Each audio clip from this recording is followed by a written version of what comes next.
Hello. Oh, are you wearing a nice roll neck jumper underneath a shirt and a cardigan?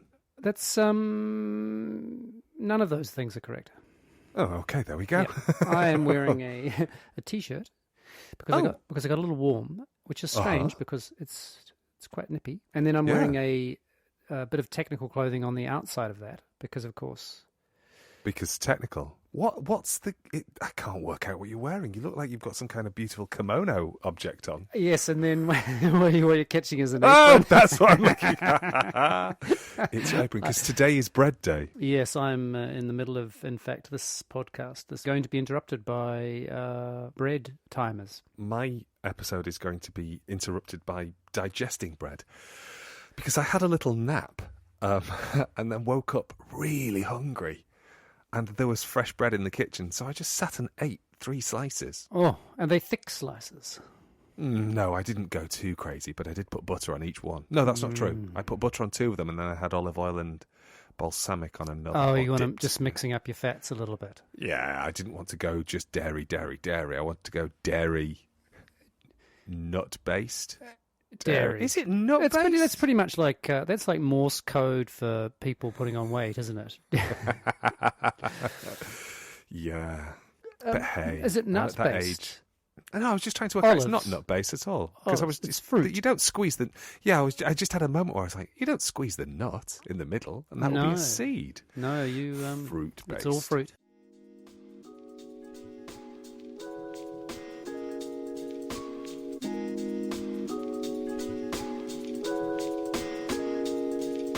This is a podcast in which 2 friends talk about the pleasures, absurdities, and imperfections of being human. I'm Simon Ellis. And I'm Lee Miller. Welcome to Midlifing.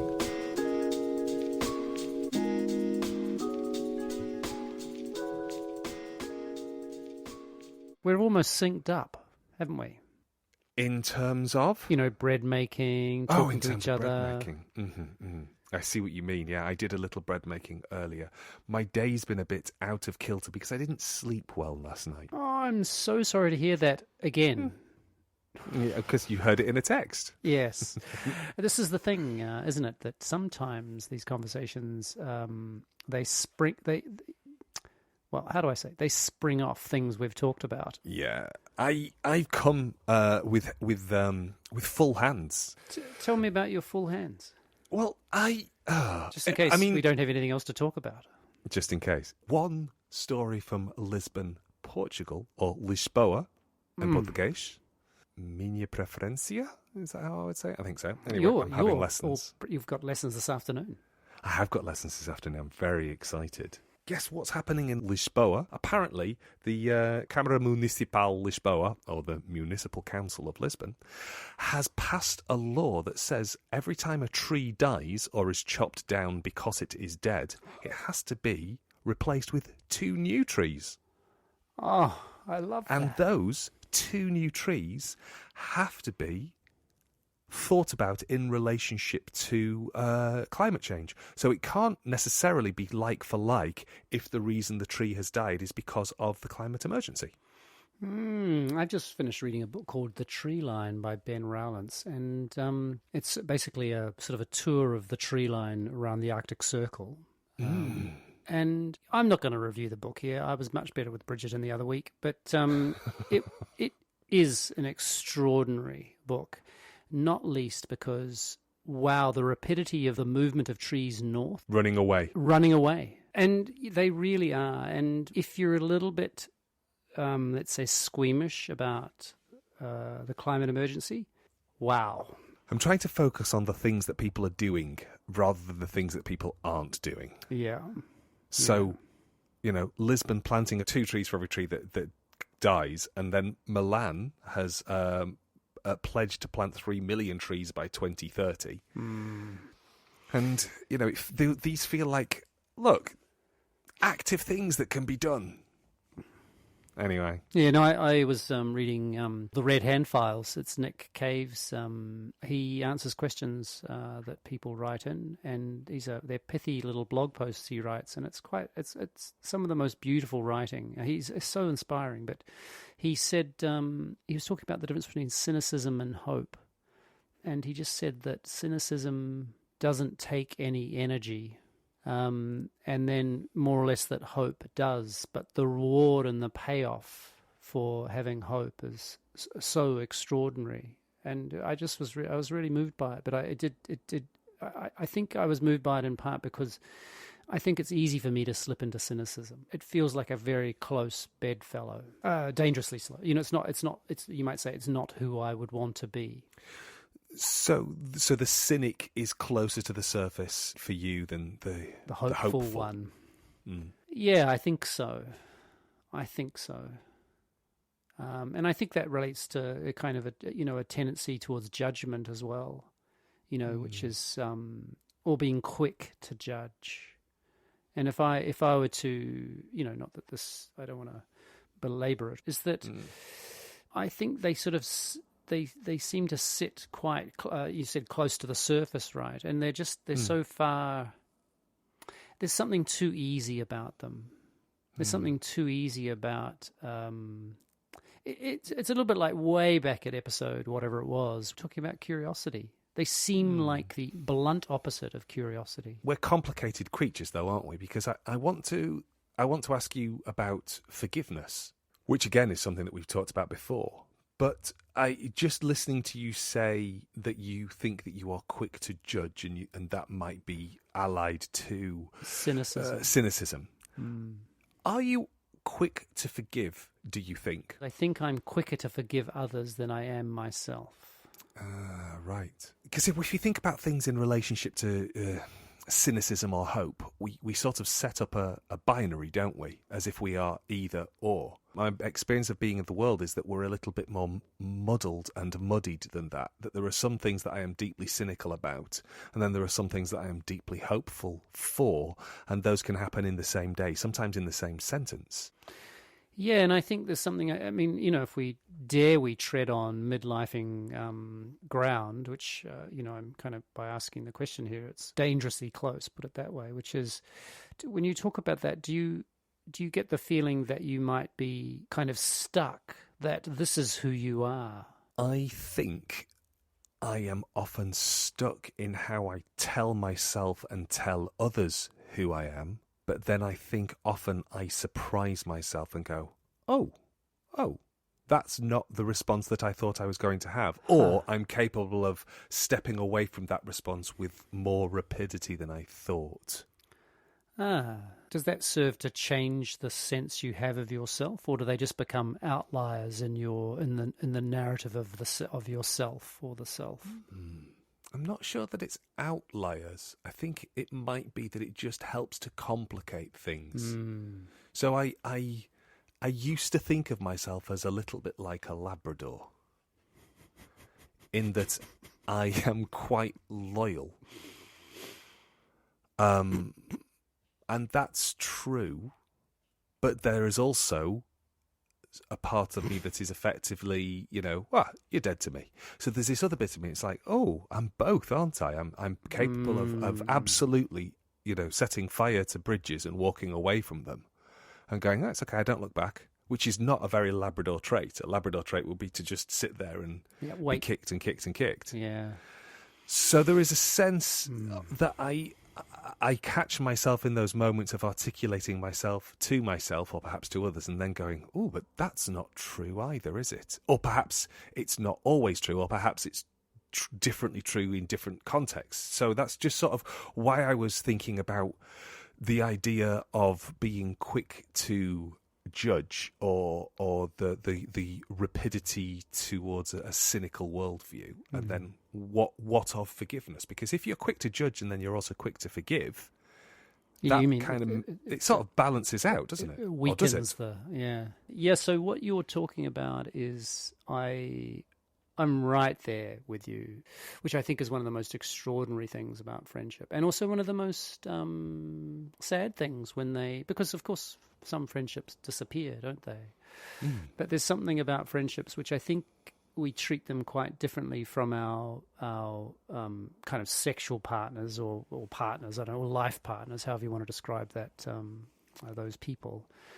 And that I sometimes have a feeling like oh man, I'm really digging myself in a deep hole here. I sometimes think that I'm far more forgiving and open to the quirks and the contradictions of friends than I am with Lil, for example. And I find that it's like my expectations are much higher with a life partner, which I find pretty weird, I have to say. I'm not comfortable with that. That's probably how you've managed to keep people in your life for as long as you have. Yes, which we've touched on. We haven't touched on. We've talked about before. Yeah, that you have people in your life that are, multiple decades old. And I similarly have people in my life from many decades ago. And if I don't say that out loud, I will get an angry text message on the day that this episode drops. So to be clear, I am well aware there are people who are constant in my life, but I think you do have people who go back many, many, many more years than I do. Maybe that's part of that. Yes, I don't know. I mean, I think the thing, you sent me a text earlier on today, which was about something I'm interested in that I've not shared, and I just drew a blank. But something came up, which was. And we're sort of touching on it here, which is I have a more than passing interest in Buddhist philosophy. In particular, there's the simple idea, that we are not our thoughts. Mm-hmm. And that idea sustains and nourishes me like it's a koan itself. Like it's an unanswerable question, or a question that's designed to challenge how I see the world. That particular thought, or that particular idea, you might say, that we are not our thoughts, is, and it's partly interesting to me because of what I'm sort of hinting at it before, which is, and also curiously on a podcast, which is the challenge to the notion of self that it creates. And so that's something, and so I don't know, this might be a terrible dead end for us, but that's something that is more than a kind of theoretical interest to me, you might say. Is it something that you could imagine living your life in more explicit dialogue with? Yes, it is, actually. Ah. Yeah, it is. And not long ago, I asked, what would it take for you to stop working? Yeah, because you had said that you'd quit your job. And I went, oh, wow. And you went, kidding. And you said, how did it, you asked me. Yeah. What would it take? Well, yeah, I asked, how did it feel? But I also asked, what would it take for that to become a reality, that statement to become a reality? And I suppose, whilst I'm at the moment, I'm more interested in you telling me what it would take to make moving towards Buddhism a reality. Wow, it's such a weird question because it concretizes something, which is something I only have to dance with, right? So it's something that I dance with daily and that I can entertain like a fantasy. So basically, it's like someone who thinks of one day I'll have a business, one day I'll have my own business, and I'll be, it's a little bit like that. So when you ask the question, it puts me on the spot, and it makes me think that doesn't sound like me. Okay. Which is weird. Yeah. And so I don't know how to answer the question other than it doesn't sit right with me. But then that's kind of what we're talking about here, the sort of idea of the perception we have of ourselves and the ways in which we are beholden to those perceptions, or the way in which we're not. Because I certainly didn't want to put you on the spot. I didn't want to make you feel like you were on unsound territory or shifting sands. I'm just really curious about it. Yeah, I don't feel like you've put me on the spot. I feel like the question. Yeah. Yeah, but that's gone. I was going to say, I think as I get older, well, I don't know that I can save you, but as I get older, as I carry on moving through life, I find myself being increasingly envious of people who have a spiritual dimension in their life. That is so interesting. But at the same time, and this is that kind of that holding two things in your head in the same moment, those people for whom faith sits in their bodies with apparent ease make me feel very uneasy. Which is not to suggest that I'm not also really, really interested in the idea of having a spiritual dimension. Yeah. Also, I mean, sorry. No. I just please, think you saved me now. No, it's exciting because it's because in a way that you're seeing contradictions in others, which you recognize in yourself, and yet we have this idea somehow that faiths of some kind there should be fewer contradictions, which seems odd, that like you suddenly become less contradictory. But yeah, I really, I think what you're describing there is fascinating in the sense, if I think about the community, the spiritual community that Mum was a part of, and so she was a Roman Catholic, although a very, as I think I've said on the show, a very, let's say a very liberal one. As she got older and certainly as she was dying, that extraordinary community of the church and the way in which it supported her, both in those last days and weeks, but also after she died. And there's something, it's hard for me to dismiss that, and I think that's particularly important for people who don't have children. But I suspect not. Maybe it's not any more important for people who have children. So yeah, I can, and also can, yeah. So I see. I really just want to welcome that that what you've just said. it's really interesting to me. But I don't want to say it's not about fearing death. I don't mean it like that at all. But no. That's not what I'm hearing. And again, I don't want to sound like I'm dismissive of faith-based practices or organized religions. And I'm not saying that I like the concept of it, but when I see it played out in practice, it always lets me down. I don't mean that. I just I don't know what I mean. I think it's just that contradictory nature of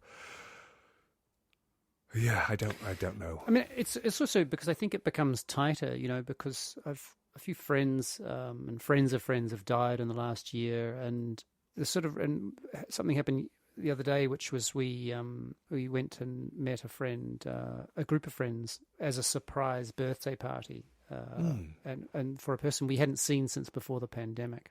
And we were sitting. This was at Hampstead Heath. It was quite convoluted, as surprise things often are, trying to get the person to turn up at a particular place in a particular time without being alerted.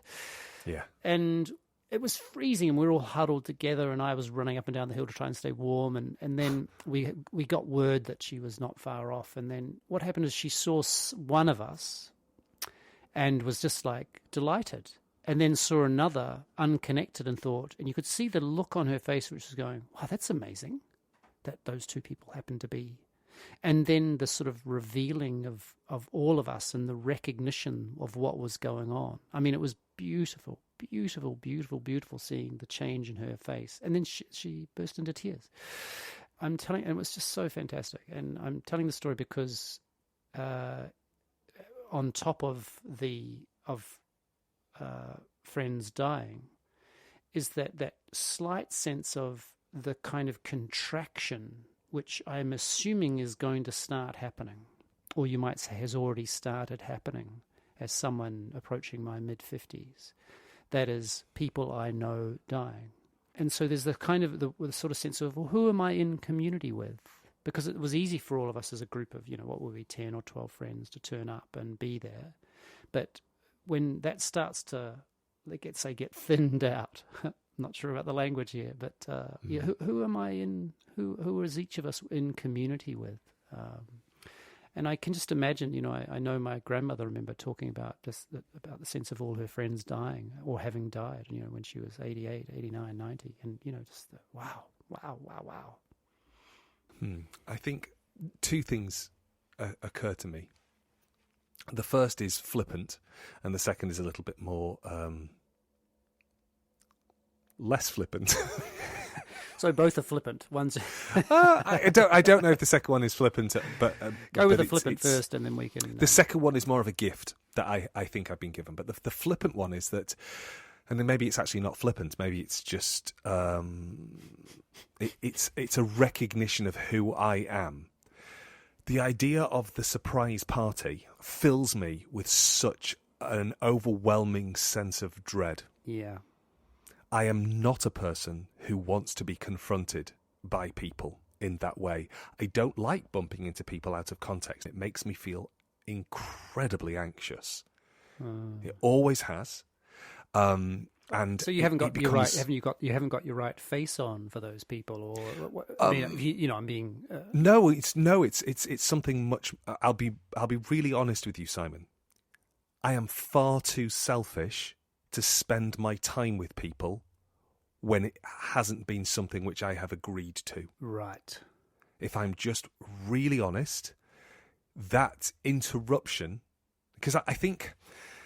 Okay, I think in lots of ways I think of you as quite regimented and routinized, in the sense that routinized. It's not quite. Are you being Antipodean? I am being Antipodean. Yeah, I thought so. Oh, it's routinized. Got totally routinized that night.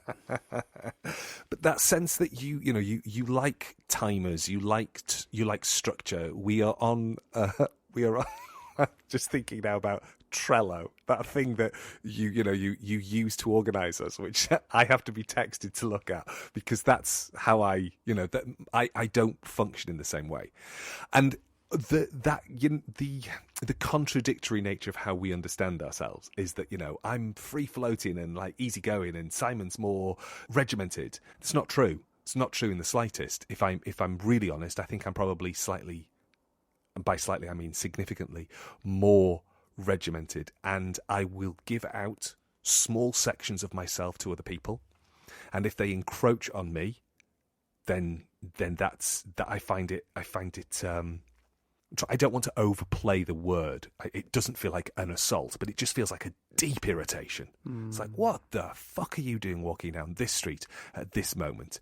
Even to the point where if I bump into somebody on a walk with Jeff, like I did this morning, I bumped into a lovely woman called Anne, who I probably haven't seen to talk to in maybe 18 months. And I just thought, oh, Christ, I'm still halfway through my walk. I don't want to stop and have a chat. I want to carry on striding out, because this is where I am. That's that level of deep selfishness. I mean, another way of looking at that is also that it's about a degree of... what is it? People who are happy to be with other people, and people who are unhappy to be. What is it? What are those called? Extrovert and introvert. Yeah, maybe it's that you tend towards introversion in that context, in that way. It's one of those things that people who meet me do not believe that I'm an introvert. That's ridiculous. Yeah, there's lots of introverts are quite loudly spoken, as who are. I don't know. I know that I'm an extroverted introvert, but I know I can happily spend days without encountering people. And when I encounter people, they don't energize me; they drain me. Yeah. Which is probably why I have to really gird my loins to spend time with people. And anybody who is listening to this and is thinking, "Oh, great, I've been nothing but a burden on him." The thought has crossed my mind. I have to say, that's not what I mean. Because if I've organised to see you, I want to spend time with you. I'm looking forward to it. I'm excited by it. But I've also apportioned an amount of time in my head. So you definitely like people texting you, not phoning you. Yep, texting, not phoning is brilliant. I like to be told in advance if someone's going to turn up, and I pretend that it's because, I need to make sure that the house is clean. I don't really care about that. I just need to be able to prepare myself. Set yourself. To have somebody on my doorstep. The only person who can knock on my door unbidden without making my heart sink is my next door neighbour, Jill. Only person. Everybody else, I will go, oh, Christ, couldn't you have texted me? I see. And so if that was your flippant answer... I realised that didn't sound flippant because I think I wanted to honour the meeting that you described and honour your friend's emotion. Sure. And not just kind of I started to be flippant about it and realised actually I don't feel flippant about it at all, that I am not her. Yeah. And Yeah. I'm just rapidly cancelling all the plans I had for a surprise birthday party for you. As you've been talking, I was texting, Good. Yeah. It's not going to happen, everyone, if you're listening, just in case you're one of the listeners who's going to be there. It's not happening. It's off. I know that's a joke, but also good. Yeah. Because there is just the only surprise. There's just no surprise that would make me anything other than drag Bob to the bathroom at some point and go, "How long do we have to stay? This is your house, Lee. You have to stay here for a long time." The not flippant response, the less flippant, is actually probably much lighter, and that's thinking about your gran and saying, her friend's dying. You know my mum's spreadsheet. That suggests, on one level, that my mum and dad have that sense of everybody dying. But and this is the gift part of it, since they've moved to Portugal, they have just gained so many more friends. And they have taught me the capacity to make new friends. And I think probably, if I'm honest, my ability to, walk away from people is something I've learnt from them. They have that capacity. But they also have an almost infinite capacity to meet new people. Now, unlike me, people can turn up on their doorstep and they will. My mum will always have a cake ready, which is an extraordinary ability. But I think I knocked myself off course slightly because I didn't realise how serious my flippant response was going to be. Because I didn't know that. I knew it. I just didn't know I was going to own it. It's not easy to hear you describe these things. That ability to walk away. In a way, you might say it poses a threat to our friendship. Yeah. And I'm not asking you to make any promises here. This is not my point, because who knows what happens, right? I have a certain amount of. I just want to express a little bit of unease, not judgment, not judgment. I know there is nothing I can say to quell that unease without doing the whole "oh yeah, but not you," which is also, I know, not true. That's right. That's exactly right. I think I know that this... Does it mean I'm at a deficit? Does it mean that I am... I understand that sense of unease, and I think... Or threat, as even if it's stronger. I'm just going to repeat it. Threat is... Yeah. I think, I suppose the reason I maybe shudder a little bit at the word threat is that makes me feel like, and I know this isn't what you mean, but it makes me feel like that's an active thing I am doing to you rather than a passive thing that's a result of my... No, and also not to me, to us. No, to us. Oh, to us. To this friendship. Wow. Yeah, I'm not sure I would... I'm not... Oh, well, I probably would take it personally, yeah, but no, I'm thinking there's something about being in a friendship. Anyway... I guess I'm hoping you to be a Labrador. Well, this is the thing. I believe that I also have the capacity to be a Labrador as well. And that's probably the thing that I forget, is that, while I might be dwelling on my ability to walk away, I've lived with the same person for 30 years. Yeah, this is your I have an ability to self. abide. Yeah.